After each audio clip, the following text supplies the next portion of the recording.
So one imagines that the first time the minister learned of that was when she no doubt got up this morning and the first action of her day was to read my mayoral minute.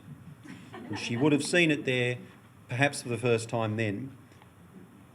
It might have been better if that call had been made prior to us getting to this point, but it wasn't. As I say, Maddox confirms the appropriateness of the steps taken. And I have to say this, the senior staff member in question never worked as our Chief Safety Officer.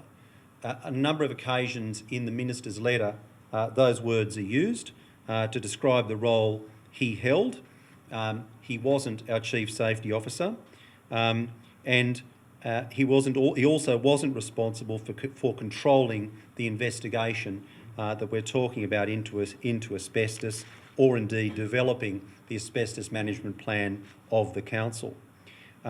So the statements in the Minister's letter to the effect that he was our Chief Safety Officer, I think it appears twice in the letter from memory, and the statement that effectively he had control of those things is in fact a misunderstanding. It isn't informed properly and doesn't describe the role of the staff member with whom the friendship is said to exist.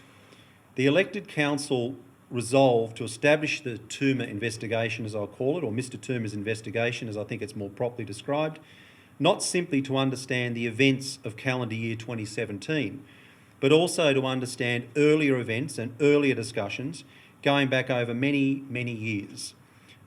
Those events have brought the council to the problems and challenges, the controversies that emerged in 2017 and continue to this day. But they go back much further. And the Minister's concern must be considered in the context of the events that commenced on the 15th of February this year. Because on that date, allegations were raised against Mr Toomer and the nature of his independent investigation based on the alleged relationship he had with a former staff member. Now, I've got to say, these allegations came as a complete surprise to me as Mayor. I was attending to my day job, came out of a series of meetings and saw more missed calls from Rosemary than I normally see. Now, this is significant because it's normally a number of them, because we talk with each other a lot, but there were a lot that day. And on returning those calls, I have to say I was stunned to hear that this issue had come up. It was news to me, as I'm sure it was news to you. And there has been a rather sort of relentless nature to a number of things that have been said in relation to the council that have occurred over time. But can I say, these things are said because people are concerned about the issues we confront. And as uncomfortable as this media coverage can be, in one way I think we should be very glad of it, because it's led in part to the inquiries we initiated. And that discomfort, the political discomfort that we might feel, is nothing compared to what a worker feels when they front up every day and don't know if they're safe. Now, materially, I note each of the following.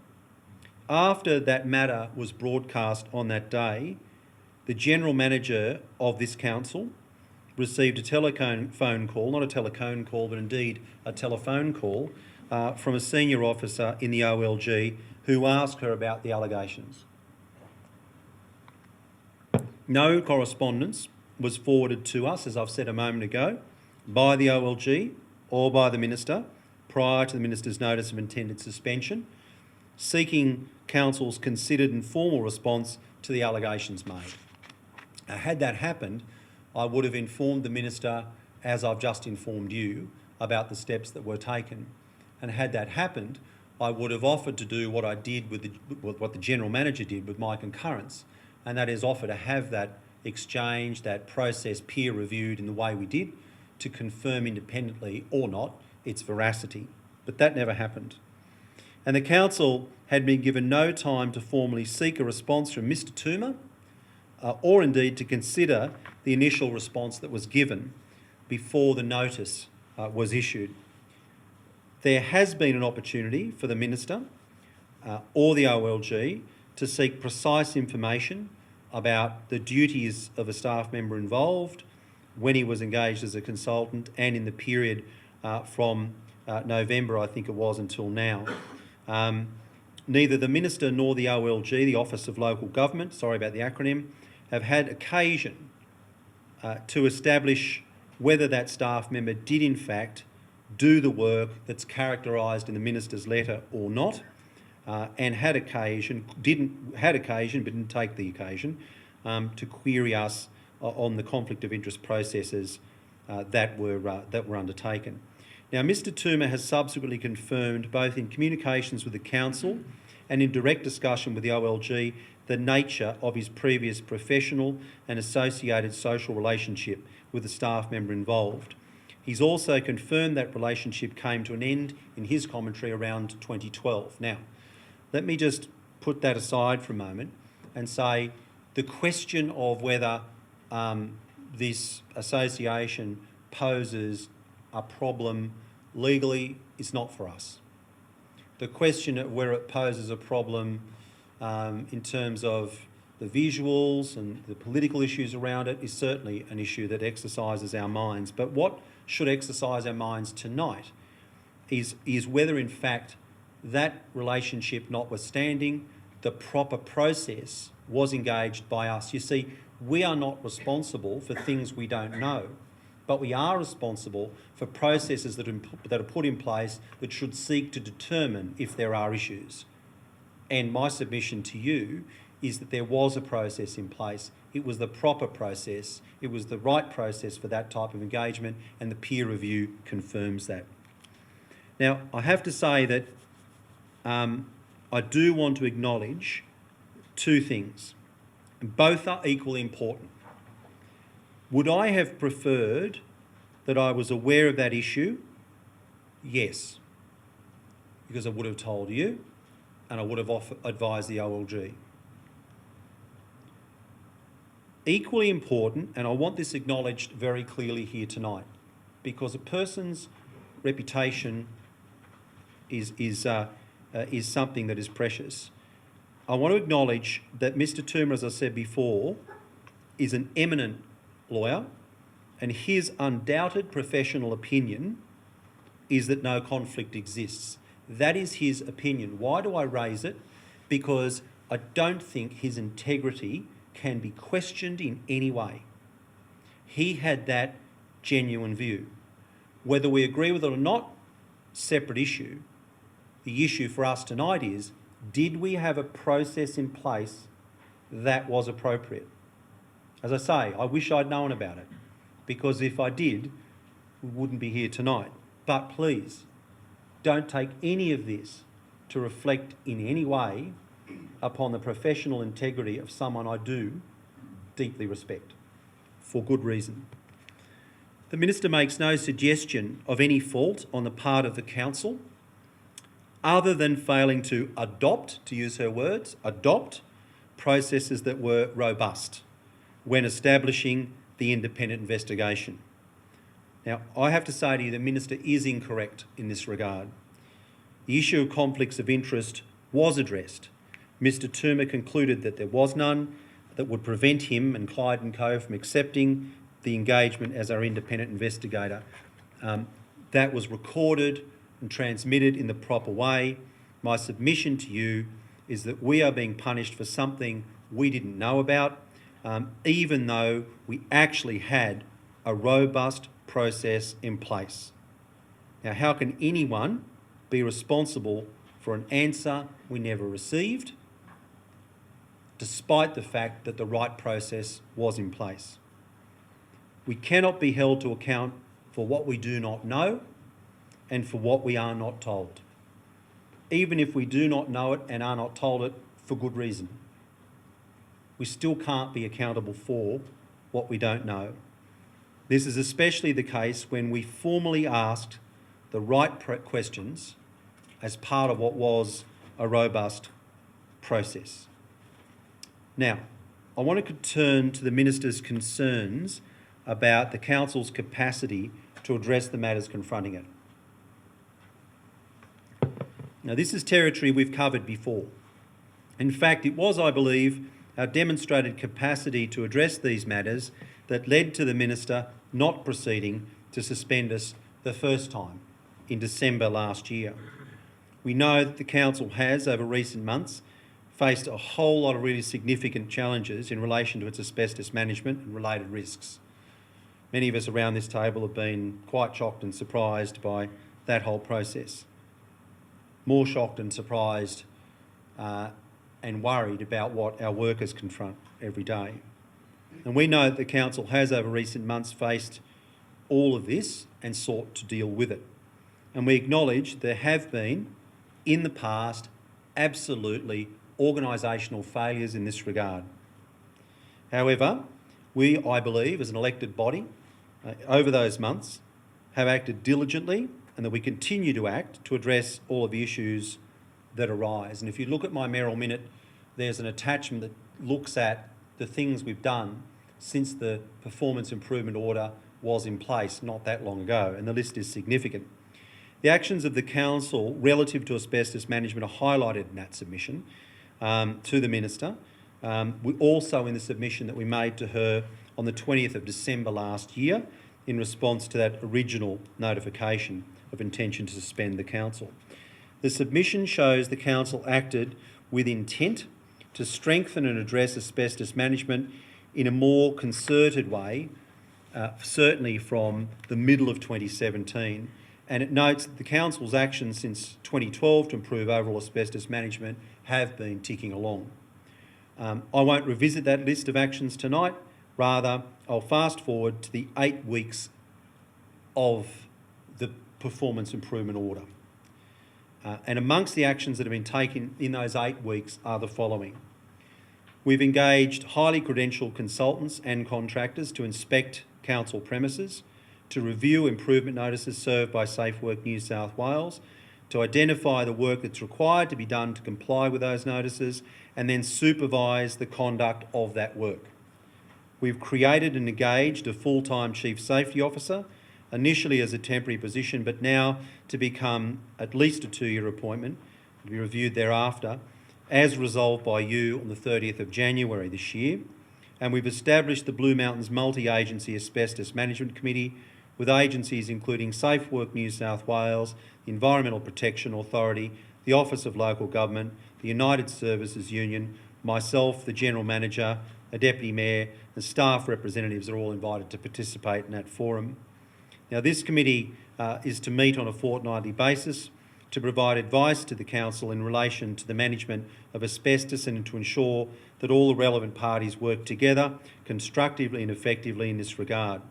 Now, I think we've worked closely with Safe Work New South Wales over those weeks, and I think between us, the two of us, we've worked to satisfy all the improvement notices, the prohibition notices that have been put before us. I think that we have fully addressed and satisfied enough of those notices to secure their lifting, and none of them are out of date at this time. And at the date of this mayoral minute, all notices served on the council have been satisfied, with the exception of 8 ongoing improvement notices or prohibition notices issued by Safe Work as follows, and let's go through them. All works relating to the notices are in progress and in consultation and agreement with Safe Work New South Wales within agreed timeframes.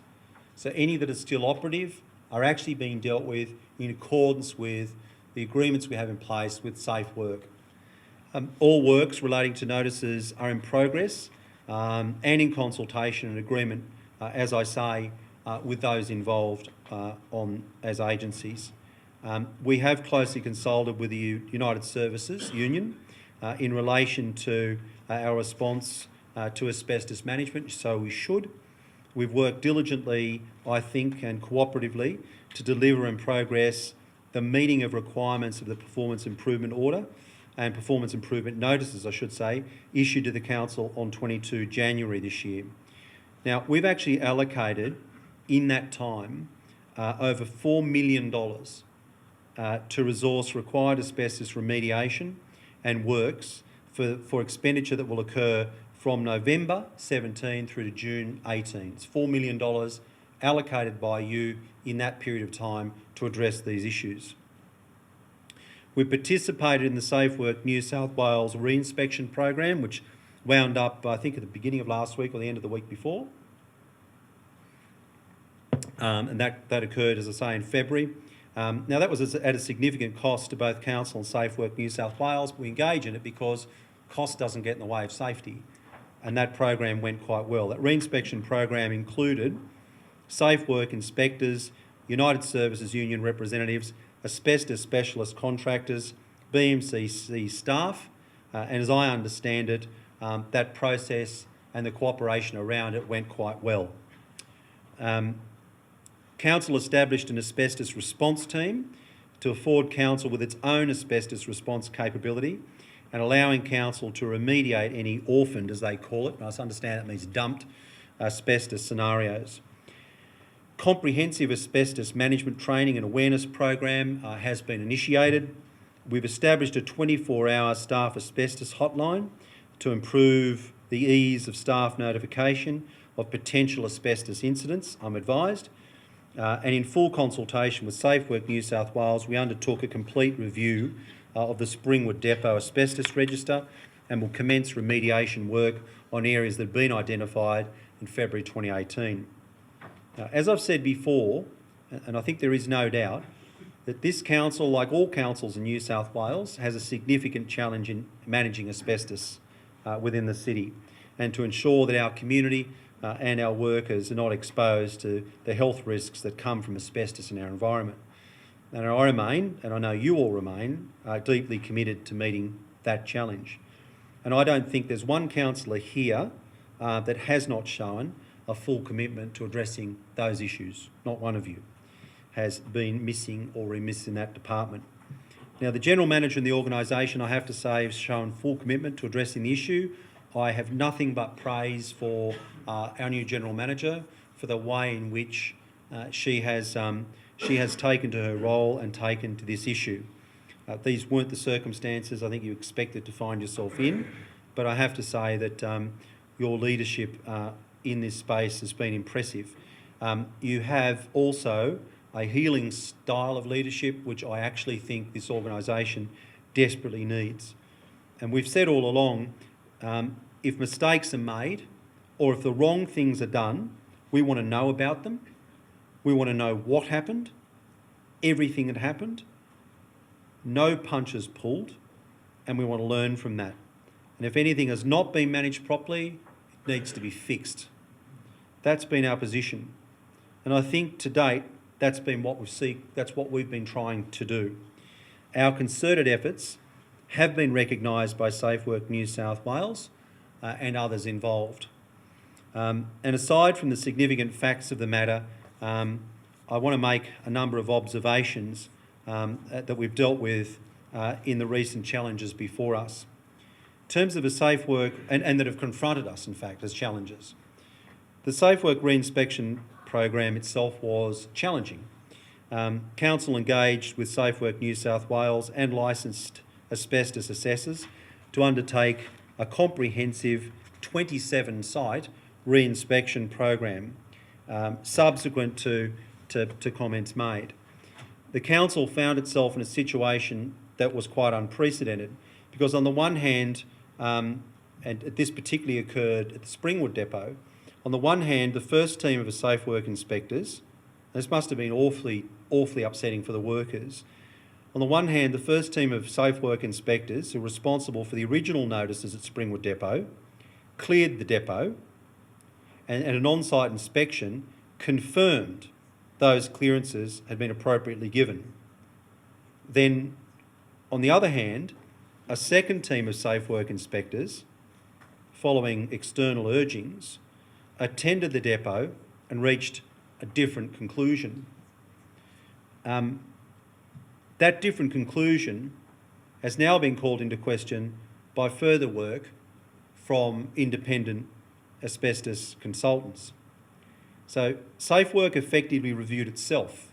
It didn't review BMCC, it reviewed itself. And if Safe Work was unhappy with its original assessment, an argument that we've made is that this can't impact the council because we rely on Safe Work's advice. We can't be held accountable if Safe Work reviews unfavourably its own processes. Now, I have every respect for Safe Work's inspectors. and cast no shadow over any of them. This is a complex issue, and no doubt the differences between the first and second inspections and the subsequent analysis of it are all explicable somewhere. But you can't hold the council responsible for SafeWorks' view that SafeWorks' original work wasn't up to par. That's not on us. It's difficult for us as an organisation when that occurs. It's a challenge. It's even more difficult for the workers on site who felt that the first time they should have been able to rely on that advice, only to have that called into question. Must have been deeply distressing for them. In terms of the media, I don't want to say too much about it except to say that people with sincere concerns express those concerns, and when they lead to processes like the independent investigations, that part of the equation is a very good thing. If media coverage leads to a decision to re-inspect 27 sites, that can be confusing for an organisation if it's not clear what the actual operational reason for that re-inspection was. And when it's carried out and sort of doesn't find anything, that becomes something that could give rise to a concern, a confidence about the process itself. And for us as an organisation, it's a difficult thing to navigate when that occurs, when you have a second round of inspections that wasn't part of the original process, that you didn't expect to occur and that didn't actually change much. But the plans we had for our performance improvement order operations had to change to accommodate that second round of inspections. So the work we were going to do, we didn't do because that came at us out of the sun. Now, I'm sure that's also a problem for safe work inspectors who've got a lot of things to do around the state of New South Wales. And a lot of things that you hear publicly are just plain wrong. But the bottom line is, if the public commentary leads to inquiries that we've set up that lead to good actions, that make our workplaces safe, and that also make our workplaces sites where people feel comfortable raising issues and not scared to raise issues, then the discomfort that comes from that coverage ultimately ends in a good place. And I have to say that one of the key issues in all of this, coming out of the performance improvement order, is that we have to be a very different place. I rather suspect it is the case now that there's an awful lot of concern about where this is going.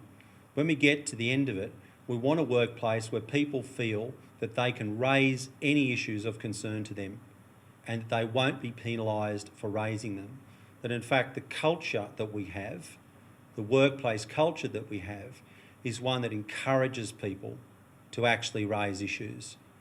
And that becomes what ought to be a rewarding engagement where you know that you're standing up for your workmates in the community and that you're not going to be penalised or punished for it.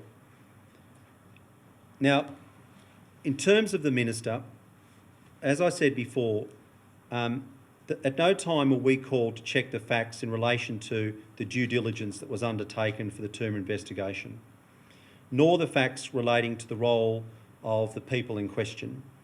The Minister has not yet responded to a letter from the General Manager and I where we seek her advice on the best way to operate. Now that this revelation's happened, where do we go to from here? What direction do we take with the investigation? In my mayoral minute, I lay out what I think are the three obvious scenarios. But before the improvement notice was issued, we sought that advice and we've yet to receive a response. I also noticed that the Minister has publicised a hotline inviting people to express concerns to it.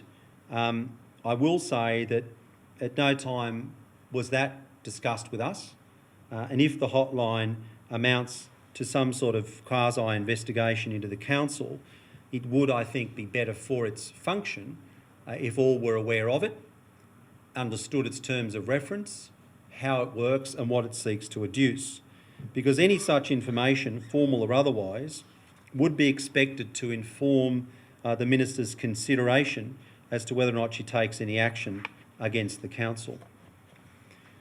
Now, I want to, and I'm close to the end, and I'm sorry it's so long, but it's an important issue. I want to turn to something else that you'll find in the mayoral minute. On Friday, we took delivery of Mr Toomer's first interim report, which was obviously at the point of completion when the issues arose. And it relates to the Lawson Car Park, Lawson Mechanics Institute, Lawson Depot. Now, the report is detailed, it is comprehensive, and you know that you're being briefed on it tomorrow night. The report includes Mr Toomer's findings on the matters put before him, and while the report can't be made public until you're briefed on it and consultation takes place with certain people, the recommendations can be dealt with tonight. And I'm going to deal with them because I want to give you a flavour of the task that you have ahead of you. The report asks us to develop and implement a policy that ensures that council-controlled contaminated sites are remediated as soon as reasonably practical, and that immediate steps are taken to isolate contaminated sites until that remediation takes place. The report asks us to conduct a risk assessment upon the acquisition of any property, whether it's a lease or ownership. That happens, straight up. The report also asks us to review the roles, the responsibilities and accountabilities in the position descriptions of our staff, particularly in the city and community outcomes area and others, to ensure that they adequately cover the council's obligations in relation to dealing with asbestos on contaminated lands. We've got to make sure our people are prepared for that. The report asks council to undertake a training needs analysis and to deliver training to all staff in relation to asbestos management. All staff should be aware of what's required in relation to the work they do every day when it comes to asbestos management. It asks us to develop a staff program that's designed to empower workers to stop work for health and safety concerns, and actually to encourage workers to report matters directly to the elected councillors if necessary. Because what's clear from this report is that there is a point where this stuff hasn't got to the elected body. And workers need to know that there's a pathway to us if they need us, and we need to know how to react and respond to that if and when it occurs. The report asks us to undertake a review and assessment of middle management capability to provide adequate supervision to ensure health and safety. These are the words of Mr Toomer, by the way. The report asks council to implement a safety culture program to improve ownership of safety issues, ownership of reporting and learning from incidents. And the report asks the council to implement a safety leadership program which includes processes aimed to ensure due diligence by council's senior officers through training and awareness of relevant legal obligations in relation to asbestos, reporting and first-hand verification of the implementation of systems and processes, assessment and reporting to the council's elected members, clearly identifying that this hasn't been happening, on the adequacy of resources for discharging safety legal duties regarding asbestos. The report asks council to implement a product stewardship approach to stockpile management. It asks us to develop an audit program to verify that the above recommendations have actually been implemented. It says that we might wish to consider a review of our conflict policy in relation to development consents, and to implement robust obligations requiring the council to comply and enforce, to report certain consent condition breaches involving council itself to the New South Wales Environmental Protection Authority. Now, it needs to be noted that these recommendations confirm that Mr Toomer's report does not, this report, there'll be one of a number we'll have to do, does not adversely mention you as elected councillors. It does not adversely mention the governing body. What it does do is it recognises a large number of significant issues that need to be dealt with. And really the report challenges us now as the elected body, when we're seized of that information, to deal with it. The recommendations identify a need for significant improvement in our policies and our procedures at the council, and these are matters that the working body I described before will have to address. I am going to recommend to you that we need to implement all recommendations that go to the heart of the safety of our workers and the community. And when the time is appropriate, consider properly how that report will be released publicly, and not be afraid for everyone to see what is there and what needs to be done by us as a council, what our challenges are and what needs to be met.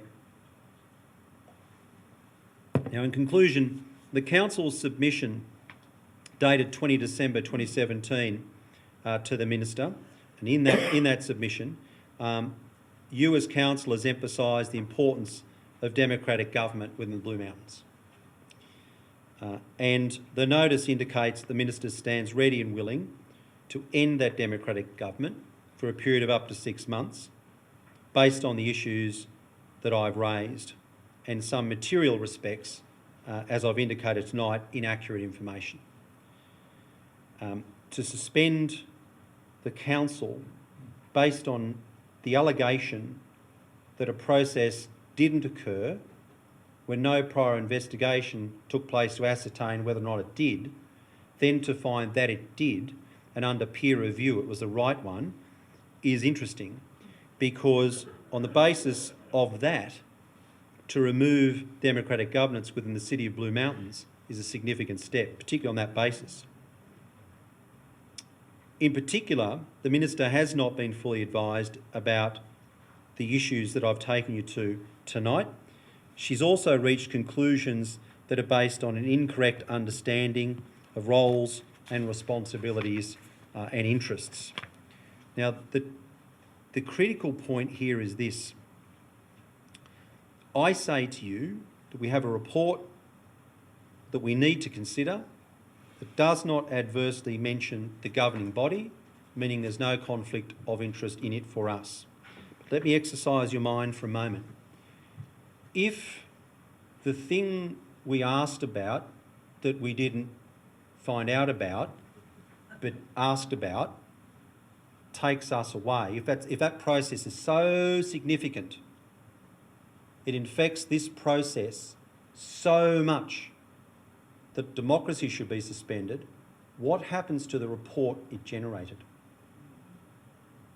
If it's so bad that you're not here at the end of the week, that process, where we're guilty of not acting on what we didn't know but asked about, if that process is so bad as to take out elected governance in the Blue Mountains for up to 6 months, what happens to the report it generated and its findings? I say to you that the grounds cited are not adequate. And I ask you, as elected members, why you should be considered for suspension for not being told something. The Council's response to the issues that have been raised and identified by the Minister in the Performance Improvement Order, and to the identified issues in relation to asbestos management, has, in the time we've had with it, been robust, detailed and appropriate. But we are right at the beginning of something that goes back many years. If suspending the elected administration is wrong, and the basis for suspending it is wrong, it shouldn't happen. Now, I frankly don't support the standing aside of democratically elected people, especially where they are doing what is asked of them. It is a long journey ahead to get where we need to be. But the question is, we have a performance improvement order. Are we adhering to it? It's only been in place for some 8 weeks. And what I'm saying to the Minister, and I say in the mayoral minute, is that there needs to be a pause before this action is taken. She should allow time for the OLG, the Office of Local Government, to make really appropriate inquiries, to dig down into this question of the conflicts of interest and what occurred, to ascertain the truth about it, because I don't believe the community will be safer by removing the very people that it elected, the very people that are doing the work asked of us. And I strongly believe that there's nothing to be gained. Indeed, there's a heck of a lot to be lost by the removal of elected governance. What I want to challenge you with is what is in front of us in those 6 months in finishing. Will an administrator appointed by this government give proper consideration to the pools question? Or will they give, being not elected and not sensitive to the issue of being elected, simply give an abacus approach to that question? Will an administrator deal properly with questions around the LEP? Will an administrator deal properly with questions confronting Lower Mountains villages around heights and all those sorts of things? Will an elected administrator deal properly with the conversations we're having with our workers right now about making their work-life balance better? Will an administrator, as we move from having councillors deal with DAs to IHAPs, recognise all of the issues that the community are raising with you? If you support an administrator based on no good grounds, then it would be my submission that, at least in part, you own the results of their deliberations. Thank you.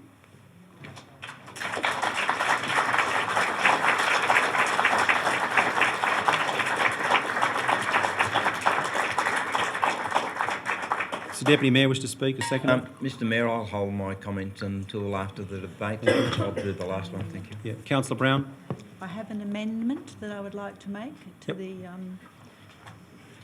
which I have. Yep. Do you want to traverse it quickly, just high level?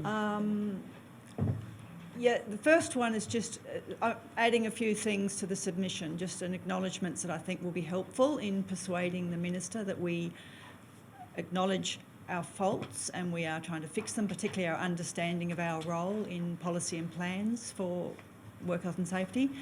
Also just acknowledging the workers and that, in fact, they did get driven to the media because we didn't have the reporting in place so that we knew what was going on. That last one is that the third point there is just, I'm slightly concerned. I'm not judging whether there's a conflict of interest or not.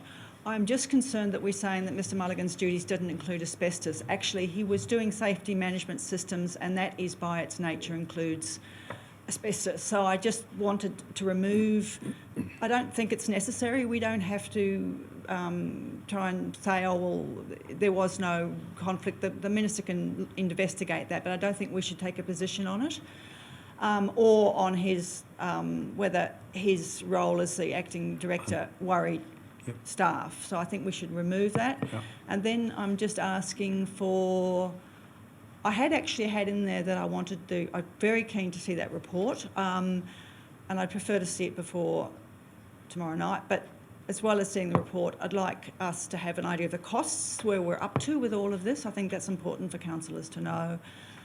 And we still haven't got the terms of reference for both investigations. I've been asking for those for some time. I think it's very important councillors have that information, including the original terms of reference from Mr Toomer, which we rejected, so we have a full record of what we've done. Okay. And then my last point is I actually feel I don't want to agree that the submission go off without me seeing that. I think as a councillor I have a right to see the very final version, and I would like to do so after I've seen the report and after the version is finalised. So I actually think we need another meeting tomorrow night. We need how many days' notice? We're having a briefing anyway. Well, we need a certain number of days' notice for an extraordinary meeting, do we? Yeah, 3. Do we need 3 days? Unless deemed urgent. Yep, okay, that works. So we Yep. can, and we're having a briefing anyway, so it doesn't have to be a long meeting. You don't have to give a big speech. We'll take it as read. But it's just I wanted to see what we finally send and to be part Thanks. of that. Councillor Brown, thank you. Is that seconded? Yep, Councillor Schreiber. All right, thanks, Councillor Brown. That's on the table. All right, further speakers. I'll speak You want to to speak that. now? I want to speak to that. Yes, I Yep, would Councillor like to. Brown has the call. Yes. I just want to address the reasons why I've asked that we do acknowledge that we understand now that the problems are not merely day-to-day operations, but that there have been failures and omissions in our work health and safety, and that we as the councillors are responsible for that compliance, because we are responsible for policies and plans. We do it for everything. We do it for our finances, we do it for libraries, disability, and this is a statutory obligation. And we have still not authorised our work health and safety policy. There's a new one that's gone up in December. We haven't actually authorised that. It hasn't been endorsed by us. We haven't been briefed on it. So we're just getting to understand that those policies and plans need to come via us. We need a briefing, and we then need to endorse them formally. And I think it's interesting. I just don't think that the councillors have known. I think that fell out of sight years ago, because I can't find anywhere that policies and plans for work health and safety and asbestos have ever been approved by council. So it's just gone out of sight. But I think we need to acknowledge that, and that we understand that that wasn't okay. I'll just say I think that my notice of motion in November for work health and safety, a proposal, was the first one I could find that any councillors put up. So it's just saying, okay, we didn't understand something, now we do. We have to be across it. That there was no asbestos management plan, and quite honestly, I didn't know that, and I don't remember being told that. I found it out very late that we didn't have that. But the thing about an asbestos management plan, it's not just a legal requirement. You know, it's not just ticking a box.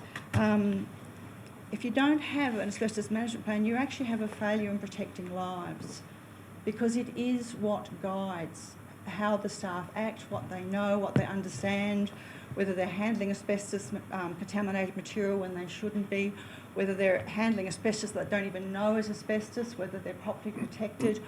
All of that comes through in having that asbestos management plan.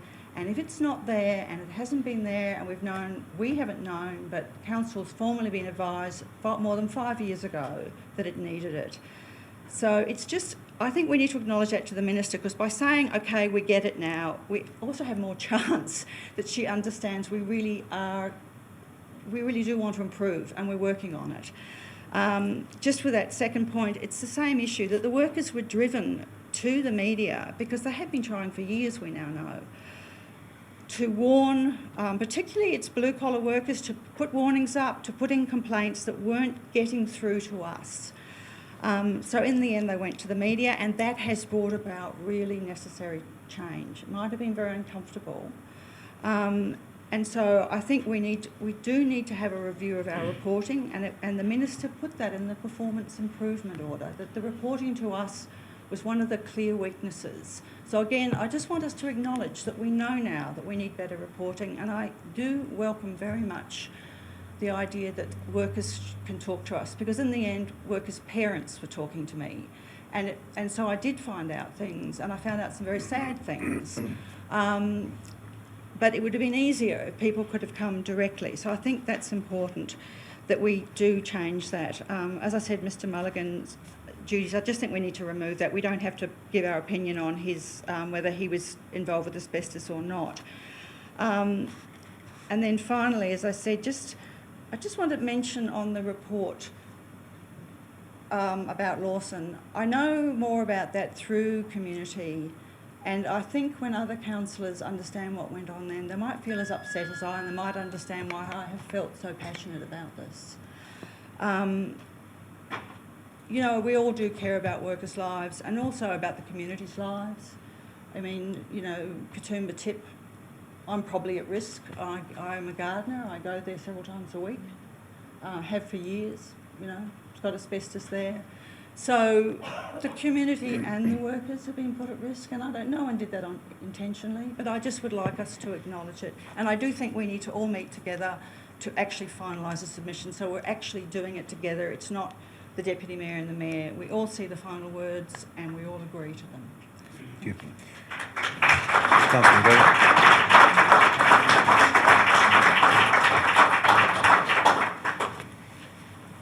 Mr Mayor, we arrive at this position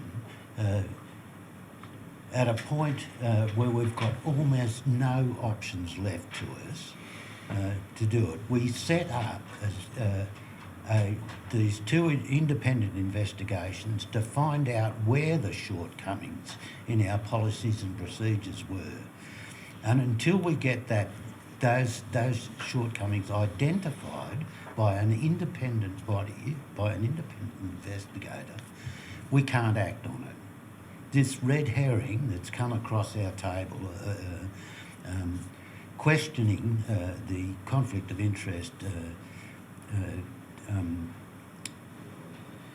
statement by Mr Toomer, it is being questioned by somebody who's unconstrained by journalists' code of ethics or codes of conduct, completely unconstrained by their own code of conduct, apparently. They're making a judgment that this was an inadequate declaration. That is amazing. And what's worse is they're using that as a red herring to beat the local government minister around the head and make her sack this council. That is entirely unacceptable. And what we need to do now in your mayoral minute is establish that we have complied with all of the requirements of the performance improvement orders, and you know that this red herring was something that was completely beyond our control. We had nothing to do with it at all. We simply made sure that a conflict of interest declaration was made by the independent investigator. Thank you. Thanks.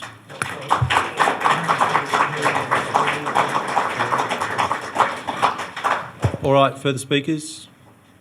Councillor Miles.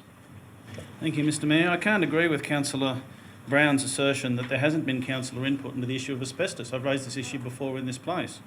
And if you will only go back to council meetings in 2002, 2003, and I do acknowledge the presence of the Honourable Adam Searle MLC, who was one of the proposers of one of those very motions on asbestos. He was.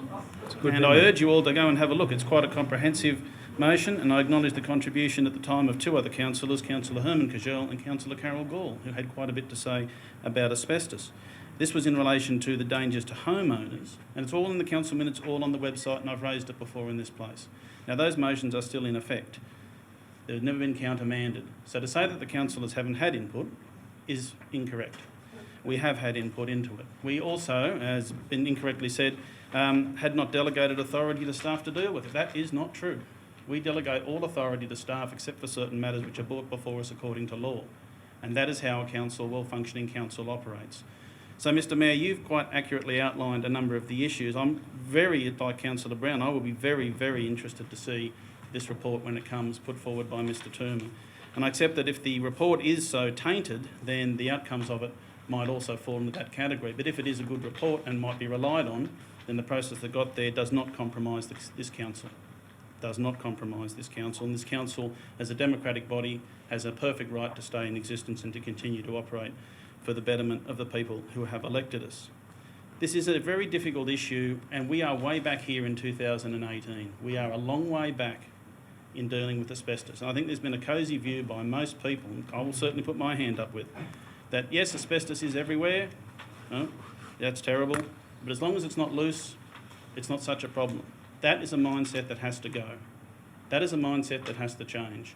We had an excellent meeting with the Blue Mountain Sports Council where we covered some of these issues. Asbestos isn't a particular and immediate danger if it is bonded, but But what happens when a cricket ball smashes through a fibro wall or ceiling, or somebody smashes into another part of a building, or we've had a few break-ins at Sport and Rex, just staying on that theme.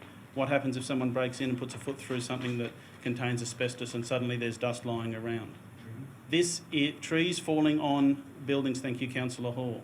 Particularly, the asbestos contained in backyard sheds. This is everybody's problem, and it's not local governments only, it's not state governments only, or federal government even, or any other entity. It is every person in society's problem, because as we know, true saying, asbestos is everywhere, but we must deal with it. We can't just say it's everywhere and that is it.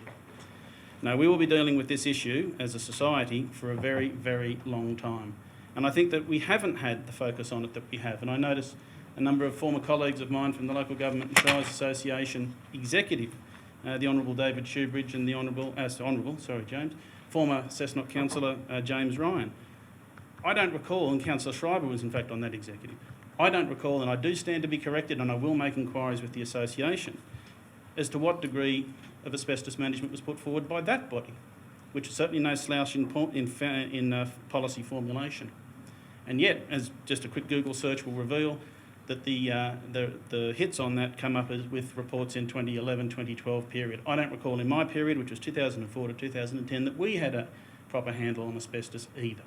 This is everybody's problem and will remain so. The approach that you've outlined here, Mr Mayor, is the correct one. I can't wait to see the report because I want to know what's been going on as well. We are absentee landlords by law. We have to not be involved in the day-to-day running of things, even though we and these 12 people around this table and no other answer to the community for it. And we answer to the community for this too, and we will do. But we are still the best placed body to deal with it, and we have the corporate knowledge contained therein. And nobody really knows what has gone on until they get a report which has been held with inquiries made in the cold light of day. And gee whiz, aren't we just about to get the first of it? Now, I know there's been media comment by one minister who, to my understanding of it, was pretty much ready to hang the council and say that it was all terrible. Comments in the media. Well, we welcome the comments. I don't welcome them by the minister. I think he should be a little bit more objective. This is Minister Matt Keane I'm referring to. We all need to know what is going on and then evaluate it in a cold light of day. And that is what this mayoral minute you have put forward leads us to, Mr Mayor, and that is why it has my support.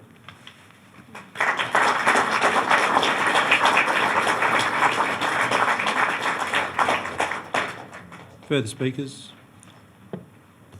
Councillor Schreiber. Thank you, Mr Mayor.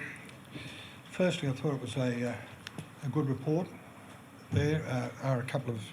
One issue that I believe that may have been overlooked, unfortunately, as Councillor Brown did relate to it, was about our workers and their health.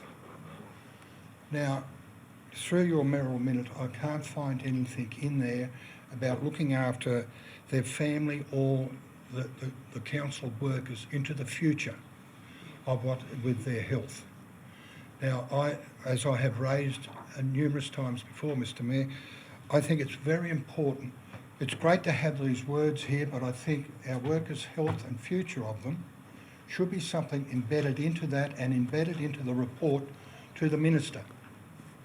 Because if we don't embed that into the report to the Minister, that we are conscious of the health and of our workers and their family into the future, this report really doesn't really say how fair income we are at trying to look after our workers and look after everybody concerned. I believe our workers are our current workers and future workers have to be looked after, and there has to be this health process. I realise, Mr Mayor, I think there's about 90 have been said that could be involved in this, and they've had their checks, but it's an ongoing thing, Mr Mayor, as we all know. It's here today, it may be gone today, but back again tomorrow. It has to be checked properly, and I would like to see you, Mr Mayor, if there's some way you can embed that into the report to the Minister, that we are so concerned about their health, and this is what we will do in work with the unions and so forth. And I think that's the most important. So, Mr Mayor, I believe we could support the mayoral minute with those sort of things added into it and with that of what Councillor Brown said. Just on that, Councillor Schreiber, the report... Just on that, Councillor Shriver, the report that's before us deals with a suspension notification. That's what the report's intended to do. The Toomer inquiry and whatever comes after it deals specifically with those issues. Well, maybe the health could go in as part of Councillor Brown's if she'd take it on, Well, to be added into that. yeah. Would you take that on, Councillor Brown? Just recalling that this resolution's actually about whether or not we had a robust process of conflicts of I interest. realise we've got all that, Thank but you. I'm worried about the health as well. Understood. Yeah, and the point to the Toomer report, which may or We may don't not be know lost what's in in all it. of this, I don't know deals what's with in that. it. Indeed, you don't. That's right. Thank you, Councillor Shriver. Further speakers? No further speakers? Councillor Hollywood? Thank you, Mr Mayor, and thank you to the public for coming along to hear this important debate as well. On ABC Radio National this morning, I heard Fran Kelly interviewing The Guardian Australia's Editor-in-Chief, Catherine Vine, about the future of journalism. And Catherine Vine remarked that journalism has been taken over by bullies, misogynist racists who've brought a new kind of hysteria to the public debate. This statement in some ways resonated with me because of what we've been experiencing here in the Blue Mountains. We do live outside Sydney, but we have been subject to a campaign in the media around how we've been handling asbestos. And we have been responding to that.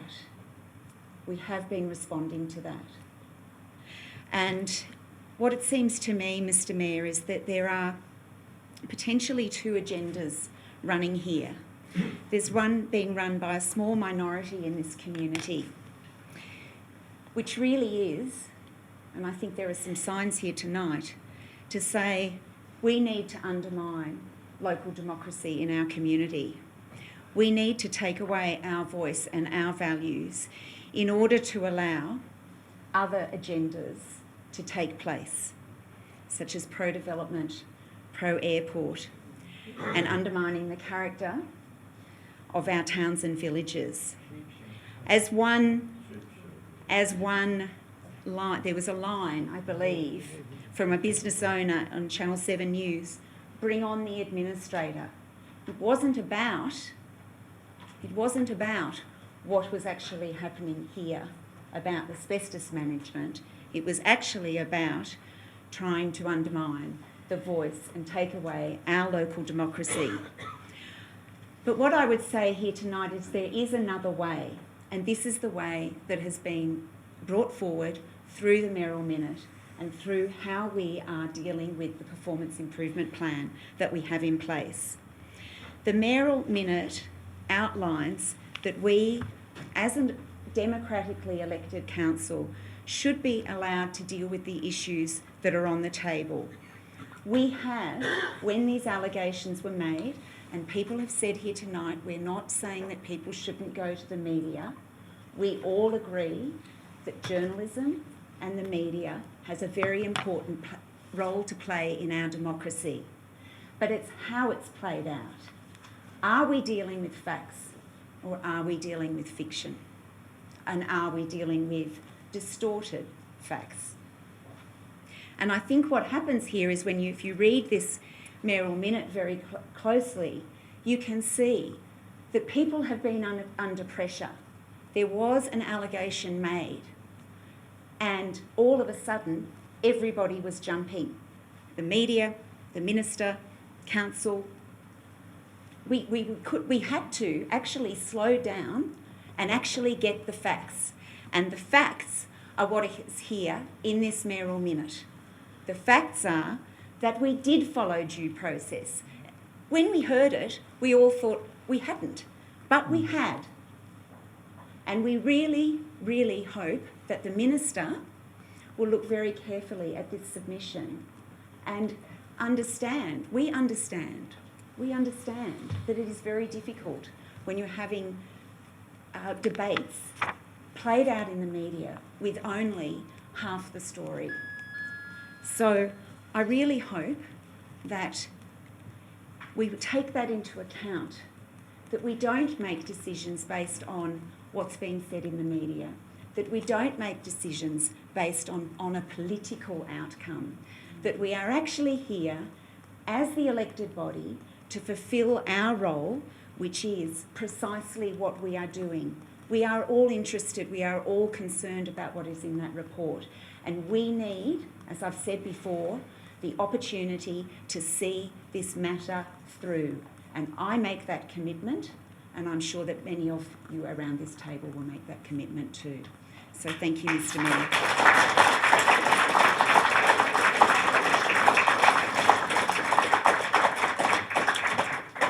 Further speakers? Councillor Vanderklee. Thank you, Mr. Mayor. I happen to agree with Councillor Hollywood here. She said it. Mr. Mayor, you took a lot of my thunder away with your speech tonight. And reading the report and being involved in this from the beginning with you. And I totally support everything that's been said in this mayoral minute. I had on, I think it was last Wednesday or last Wednesday, we went to the meeting, the bipartisan meeting that with the unions, the council workers, WorkSafe, the EPA, and the general manager and myself. And I know you're participating in all of those discussions.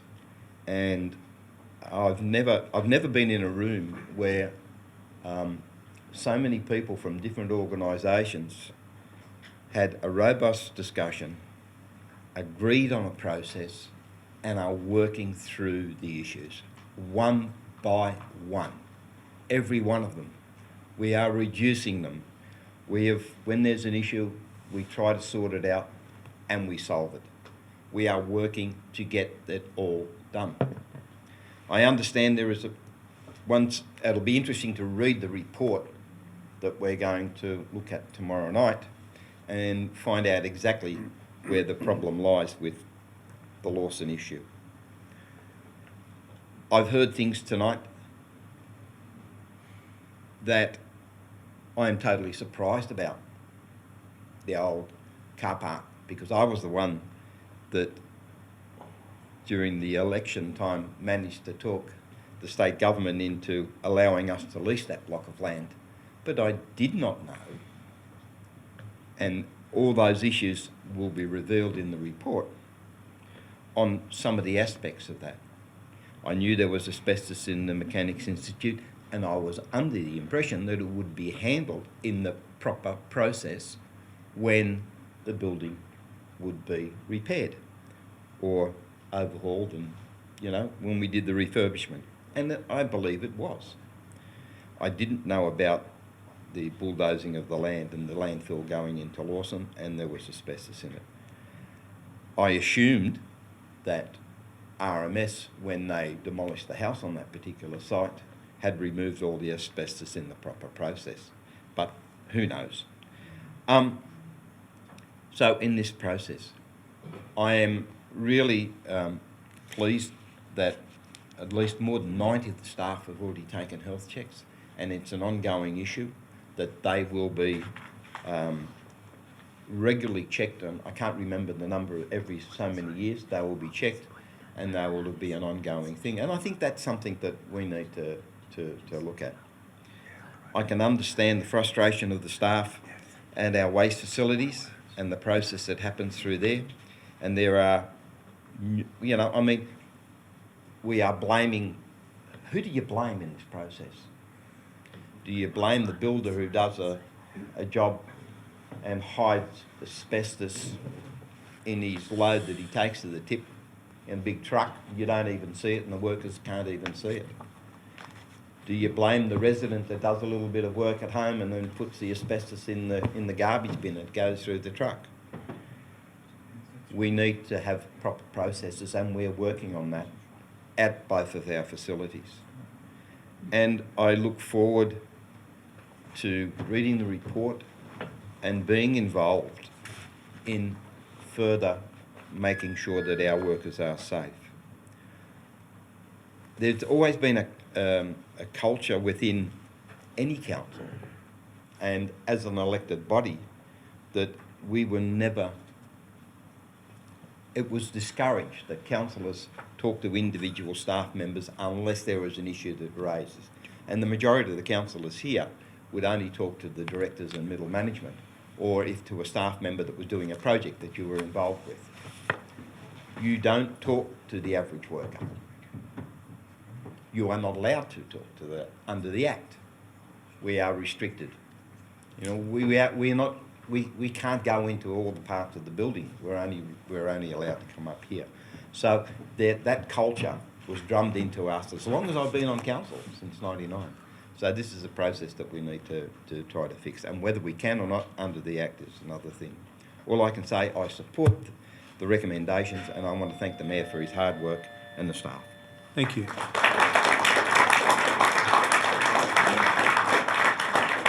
Before I take future workers, before I take Councillor Fell, you will notice Councillor Schreiber and I having a chat on the sidelines there. Page 10 of a mayoral minute, at the beginning, I added some words yesterday, in fact, that I was very deliberate about. And those words were, at the outset, I want to make it very clear that there's been serious asbestos issues at Blue Mountain City Council that I and the elected body are determined to continue addressing on behalf of our workers and community. Safety is our highest priority. I want to ask Councillor Schreiber, would he be comfortable, and I'll take it on board, for me to add the words, we are determined to protect the health and welfare of our past, current and future workers and their families. Okay, that will form part of the preamble then of the mayoral minute. Thank you. Right, Councillor Fell. Thank you, Mr. Mayor. I'd rise to support the report, the mayoral minute in the form that it now is, with that addition. Look, we know the broad history. We all know it round this table. We were briefed by the then General Manager back in June that there was an asbestos issue that we had to deal with. We had further reports come forward about asbestos handling and staffing issues. These are issues which are at the operational level of council. We responded by commissioning 2 investigations at arm's length from council, one of which is the basis of this mayoral minute in terms of the response to the minister. Both were to be conducted by eminent practitioners in their relevant fields. Those investigations are still underway. I believe it's premature to jump the gun before they're presented to us. We've got amendments which seek to do just that, to jump the gun, to accept blame for this and for all sorts of things. Those investigations are still going on, but that's not enough for some people.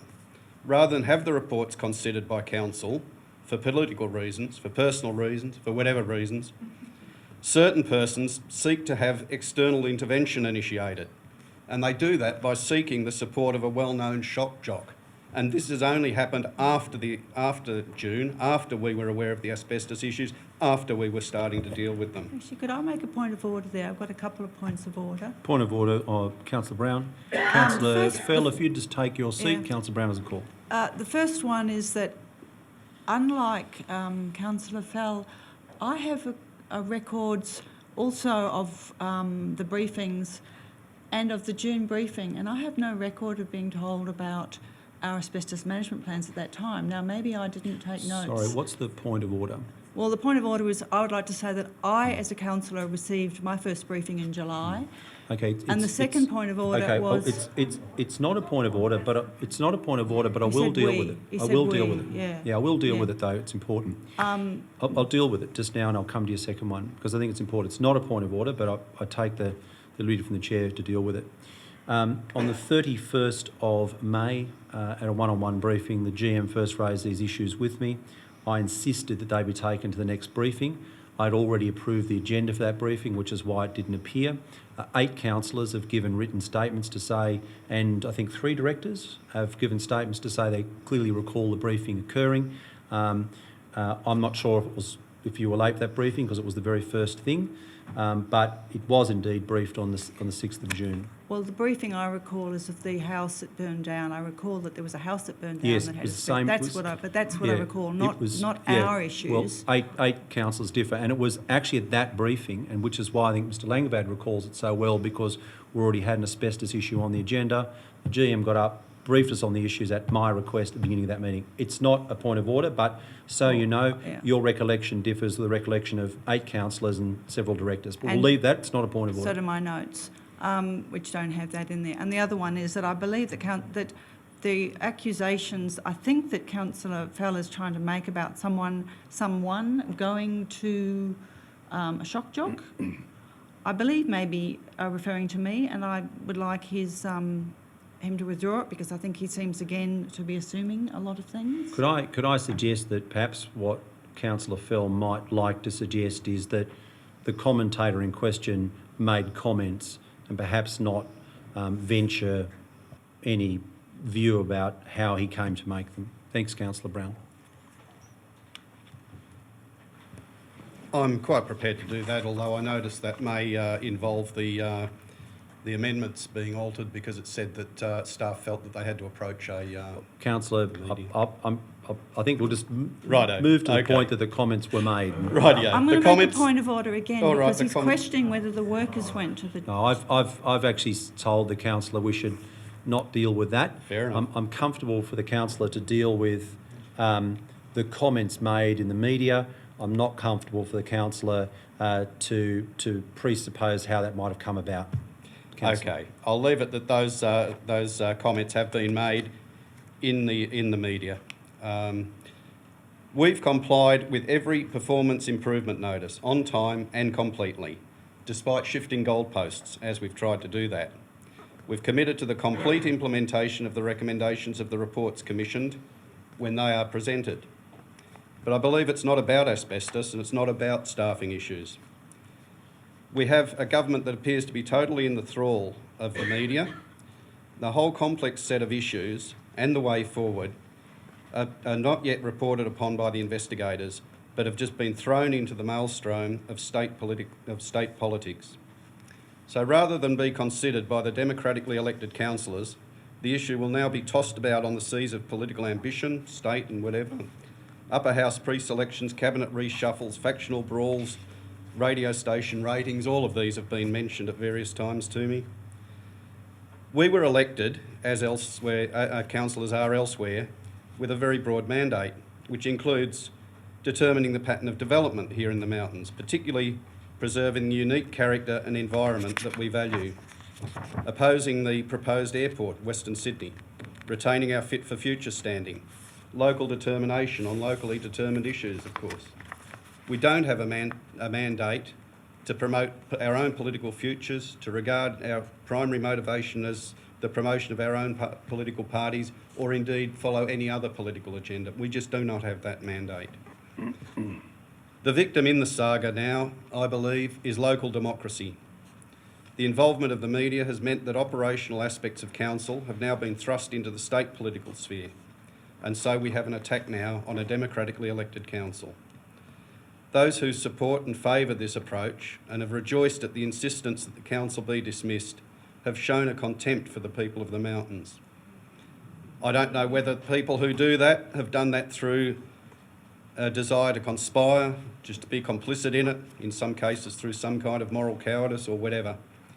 The power of the ballot box is to be supplanted by radio ratings, local self-determination by the diktat of Macquarie Street and the fears of perhaps insecure ministers. The community is disenfranchised. Those who are rapidly clamouring for our dismissal are simultaneously clamouring to have local governments torn from our community, to be vested in an unelected administrator reporting to Macquarie Street, not to the residents of the 27 towns and villages of the mountains. And I just wonder why this is being done and why we have this agitation before we've even got the reports. Thank you. Thank you.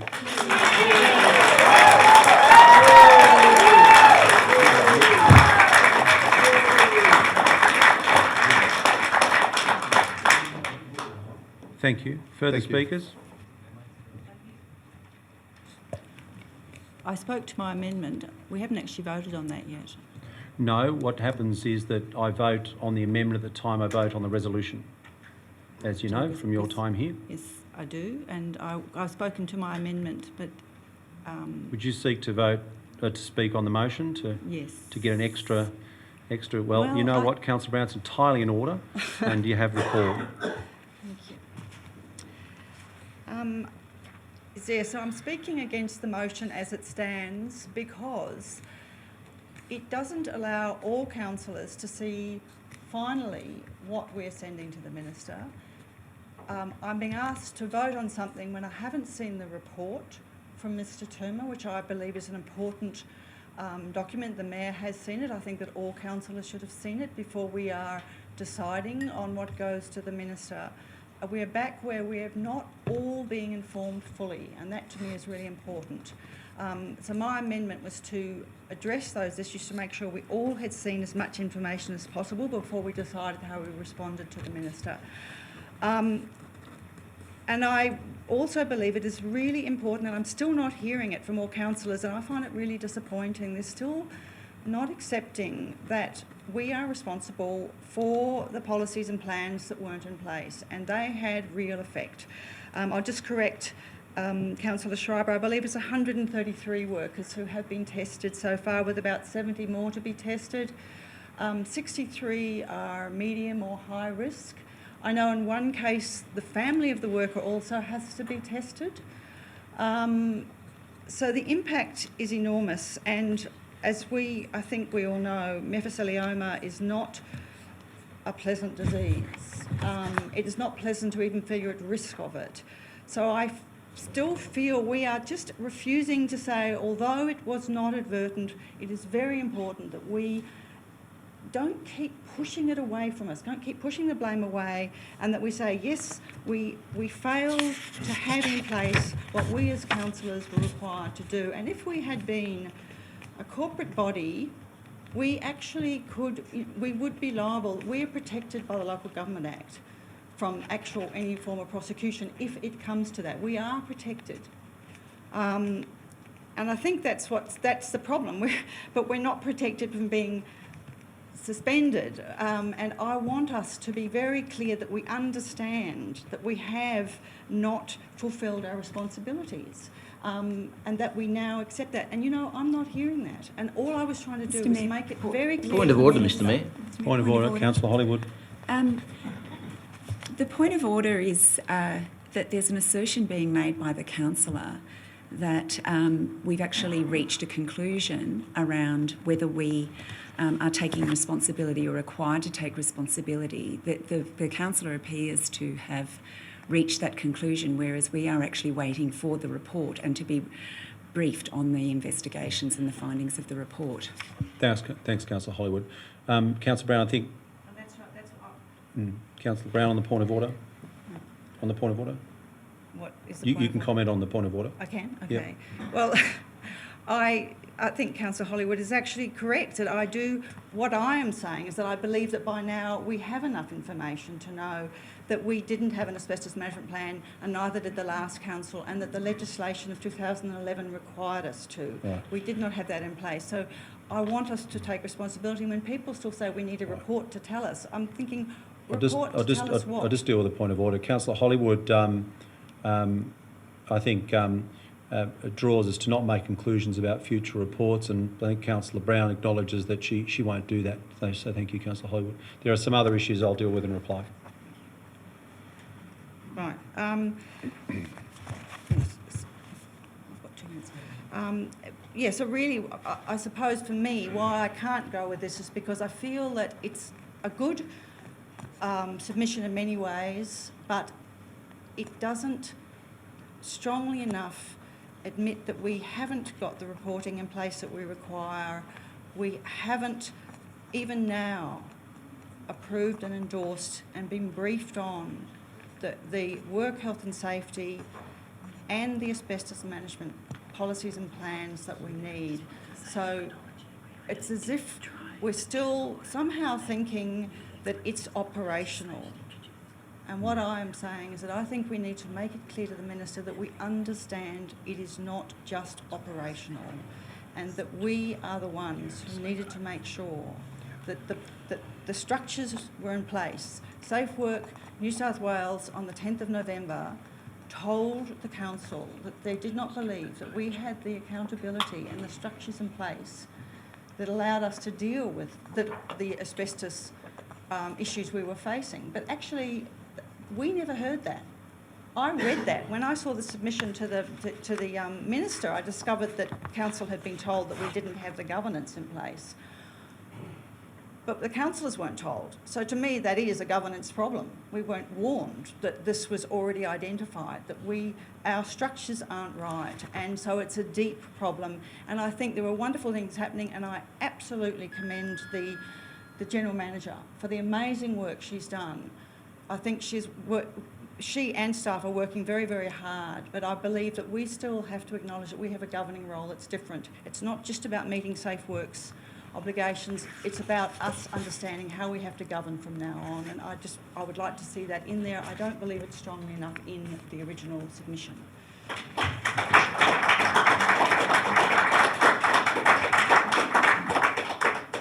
Further speakers?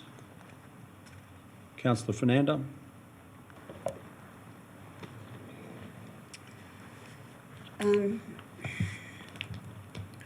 Last night I actually got to a point where I thought, what are we in this for? You put your hand up to be elected to do good in the community. And I guess it got to me like it's probably getting to all of us. The attention in the media, things that are being said, Facebook posts that are coming up, different groups who jump in and want to have their say, and my children came up to me and they threw back my words, as children do, and they said, "Mum, you always tell us to speak out when you see an injustice." And they said, "You always say for us to stand up for ourselves, and sometimes the consequences are going to be negative for speaking out, but you need to tell the truth and you need to stick up for what you believe in, and here's an injustice and you need to get out there and tell people how it is." So I guess I've got to be a role model for my children tonight, because I don't want to preach and then not practice what I tell them to be and what to do. So this is how I see it.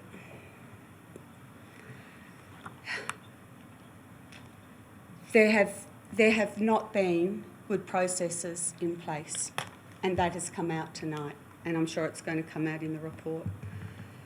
And we need to fix it. But what absolutely disgusts me and repulses me is that people use this issue, this important, this issue that affects lives, that kills people, and they've grabbed hold of an issue and they've politicised it for agendas. That's what this is about. This is purely what it's about. People take it, they use it as platforms for whatever reason.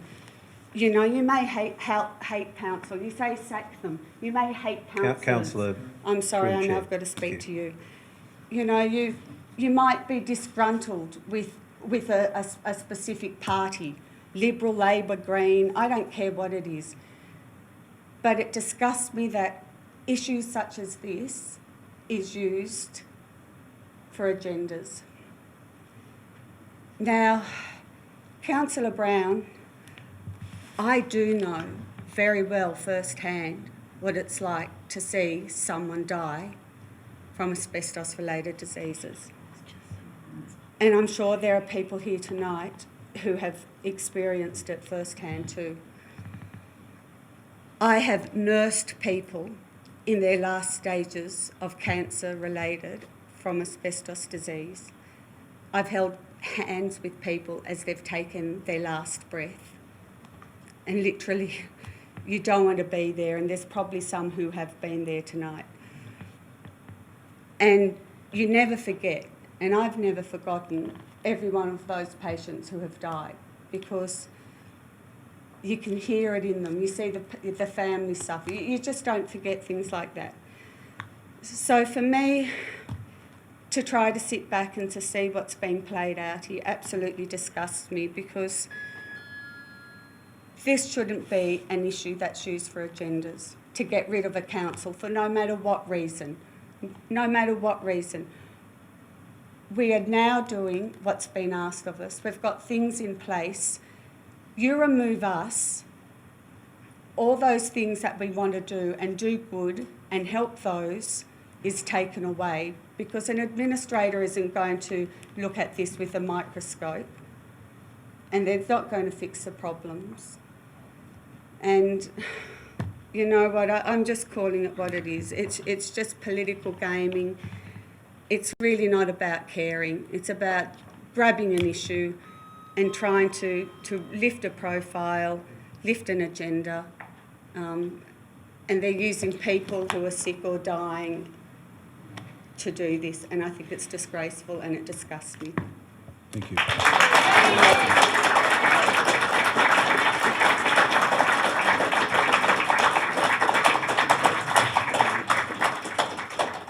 Further speakers? No further speakers? Councillor Christie? Nothing? You sure? All right. There being no further, I will exercise the right of reply because the motion itself has been spoken against and subject to an amendment.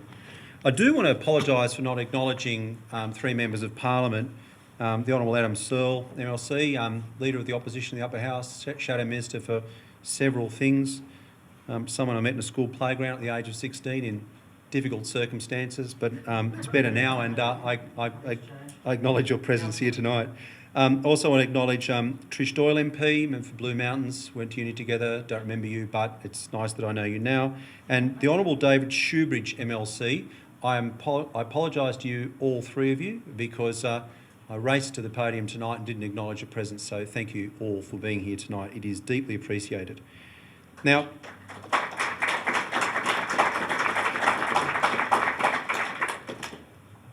first let me go back to where we were before, what I said at the beginning of that mayoral minute and what, with Councillor Schreiber's intercession, we've added to, and that is at the heart of this, it all ought to be about our workers and the community. And I certainly take ownership. I thought I did it in several speeches. I will do it again. It may not have been referring to me, but I certainly take ownership personally for the fact that this council hasn't got it right. This council needs to get it right. And I certainly support the rights of workers to agitate this issue however they see fit to get it right. This is actually about them. It ought to be. But what's before us tonight, and it goes to the reason why I don't support the amendment, what's before us tonight is actually quite narrow. The question that's before us tonight is a narrow question, and it goes to the reason the Minister has raised for our potential suspension. And that question is about whether we had a robust process in place for determining conflicts of interest. That's really the question that we need to address in the mayoral minute. That's what's before us tonight. The broader suggestion that goes beyond that is, should we be held accountable for that about which we knew nothing?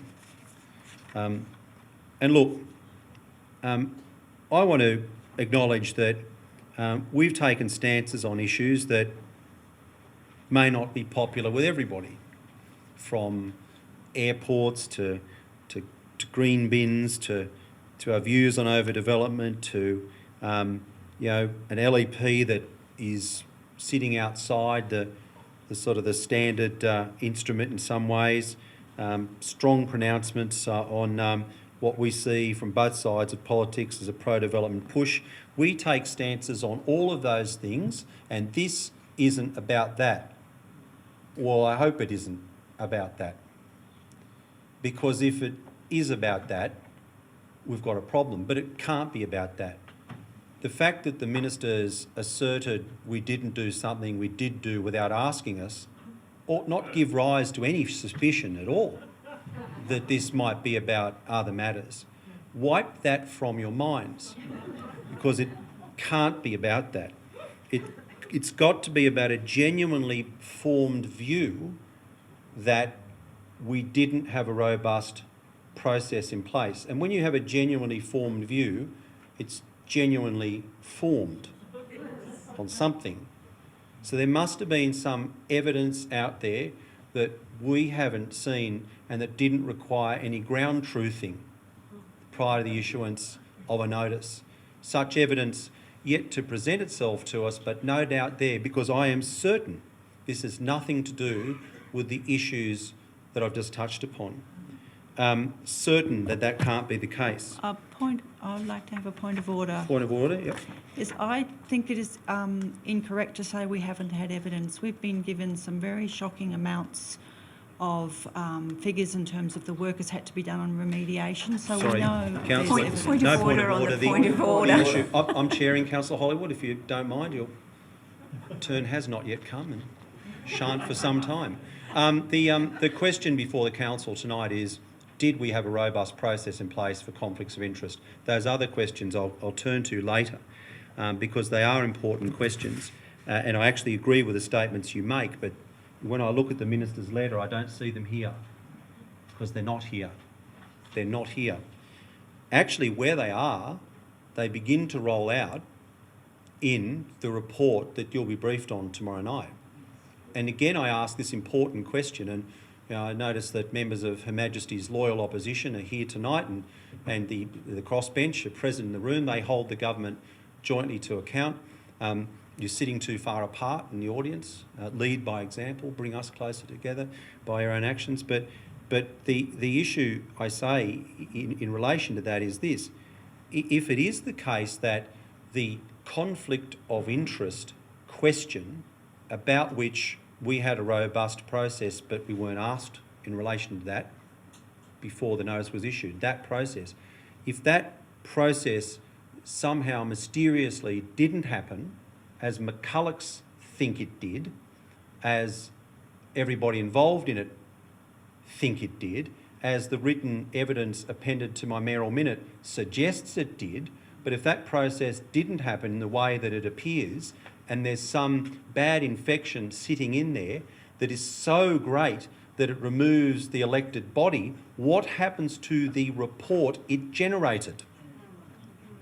Are we going to have a circumstance where, and this is an interesting question, and I think former Councillor Searle's no doubt taking mental notes, that what we have here is a circumstance where I hope we don't see this process is so bad elected democracy goes, but the report will wave that around and we'll get a lot of attention to it, as it should, but it somehow survives the process, the same process that generated it, which should see us out of office. Do you see that two things can't stand? You can't say the report is free and clear of any question later on after you've removed the council for the process that generated it. It doesn't make sense. And my great fear is that the report, which actually details things that the public need to know about because our workers experience them, might not see the light of day. It needs to. And they all need to. So I hope this isn't. I hope this truly isn't about aeroplanes. Because it can't be. Because if that's the motivator, and that, the politics in that,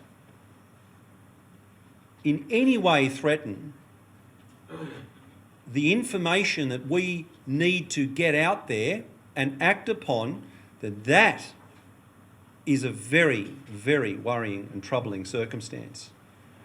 I have I have avoided all comment tonight about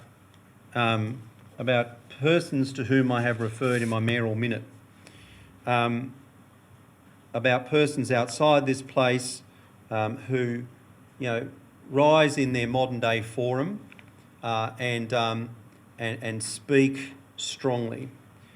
But all speech should be based on reason and evidence. And someone I respect very much reminded me of Cato the Elder and his flourish at the end of his speeches that Carthage must fall based on no reason or not good reason. And indeed we know where history took us on that. And I hope we're not seeing a modern day version of that, because if we're going to say Blue Mountains should fall, it needs to be based on good reason, good reasoned argument. And if Blue Mountains is going to fall, and if that is in any way going to question the importance of these reports, then it better be for good reason and not for the unasked question about whether a process happened that was easily demonstrable and did happen and has been peer reviewed and proven on that point. I found it odd that the Minister would go to the great steps of issuing a second notice without checking that first. And I'm certainly hoping there wasn't an occasion in the office today of, oops, when the mayoral minute was published. Because having advanced a second time, I hope the Minister doesn't find that she's in a position where she can't retreat and an action may be taken for no good reason that could in any way imperil a process that is oh so important and is currently underway. If a council is going to fall, the reason can't be we don't like them. The reason, because the electorate said otherwise not that long ago. The reason has got to be that is justified in the circumstances. And I hope we're not in a situation where the Minister has advanced on ill advice and thinks she can't advance, can't retreat because of the fact that she's where she is now a second time. Because removing an democratically elected body is a really big step, especially when it was elected not that long ago, and especially when it is seized of issues as important as this. So, councillors, I'm not going to support the amendment tonight, although I actually support all the sentiments in it. And I think we will obviously, at the end of the process of dealing with all of those reports, come to this point. Because what we're dealing with tonight is the narrow point. What we have tonight is the Minister's notice, and we need to deal with the contents of that. Now, before I sit down, I just need to reflect that in a matter of days, if we are not here to steer this, that any administrator who replaces us takes this very seriously. And in our absence, it will fall to the union to keep that administrator up to the mark. Because I know that my view, and I know all of you share the same views, that we were all determined to get this done and get it right. And so if we're not here, it will fall to the workers' union to make sure a non-elected administrator does the job that needs to be done on this issue. So, councillors, I think the mayoral minute in its original form is appropriate to the question asked. In saying that, I don't cavil at all with the spirit of what is raised in the amendment. I think it comes at another time. And I believe all of you do take accountability for what is our responsibility. And those were the issues raised tonight. And double down and say that the work we've done in the last 8 weeks is just a small snapshot of the work we intended to do over coming years. Councillors, I'm going to commend the mayoral minute to you.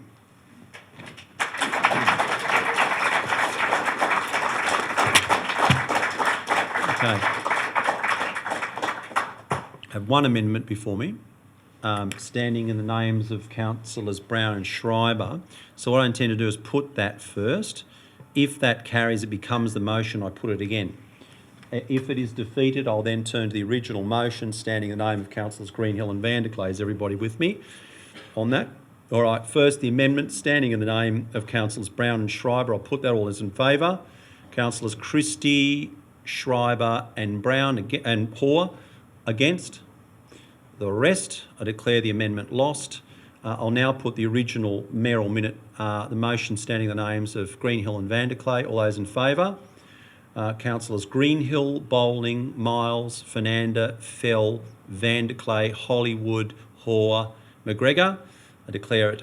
And against councillors Christie, Schreiber and Brown. I declare it carried. Thank you.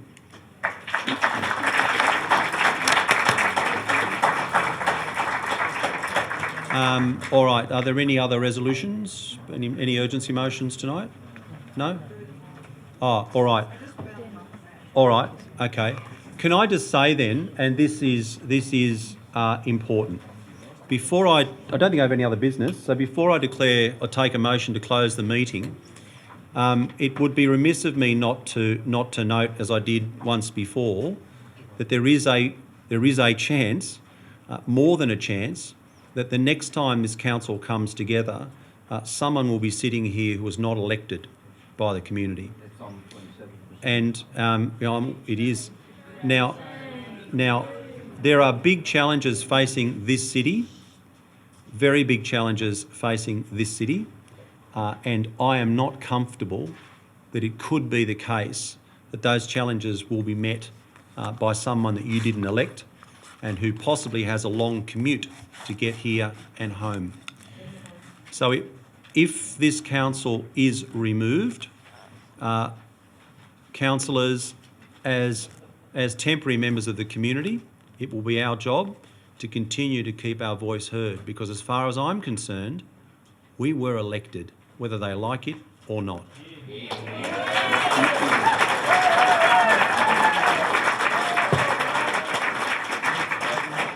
Councillor Vanderklay moves the meeting be closed. Councillor Hollywood seconds it. All those in favour? Against? Declare it carried unanimously. Thank the audience for being here tonight.